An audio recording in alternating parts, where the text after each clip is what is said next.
Indonesia merupakan negara maritim yang kaya akan sumber daya kelautan yang melimpah, mulai dari perikanan, industri kelautan, jasa kelautan transportasi, hingga wisata bahari. Pada tahun 2016, dicatat bahwa perikanan tangkap Indonesia mencapai 6.351.480 ton, yang terdiri atas ikan, satwa berkulit keras, satwa lunak, dan tumbuhan air. Namun, potensi tersebut masih belum dimanfaatkan secara maksimal. Selama beberapa puluh tahun, ikan-ikan di lautan Indonesia telah dicuri oleh kapal-kapal ilegal. Kapal-kapal yang berasal dari negara tetangga telah menguras sumber daya laut Indonesia. Rakyat Indonesia semakin melarat, namun orang asing semakin makmur dari sumber daya negara Indonesia. Inilah masa di mana keadaan laut Indonesia sangat memprihatinkan.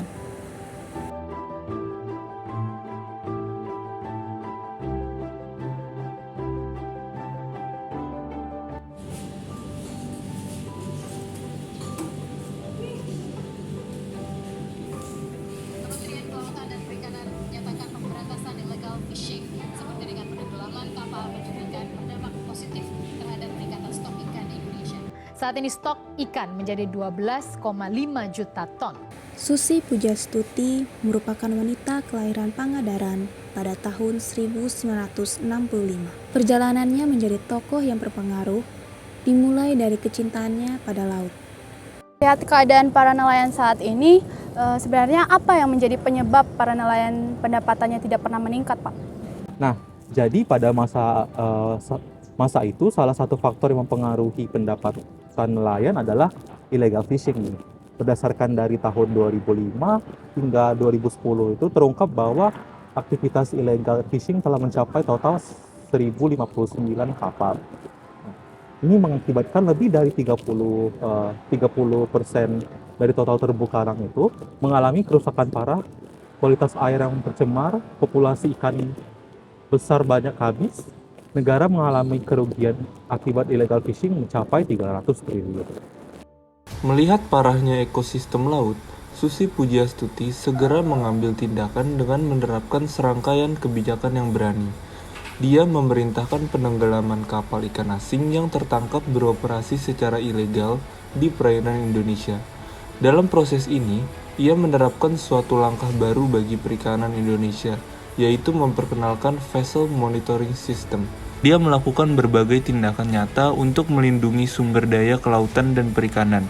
Ia mulai mengeluarkan kebijakan baru termasuk pengelolaan sumber daya kelautan dan perikanan. Dengan pendekatan yang nyata, Susi Pujastuti berhasil mengirimkan pesan yang tegas kepada para nelayan ilegal. Dia sengaja memindahkan komando penenggelaman 82 kapal. Kebijakan ini juga membawa pengaruh yang baik terutama pada pendapatan para nelayan yang meningkat dan berkurangnya sampah di lautan Indonesia.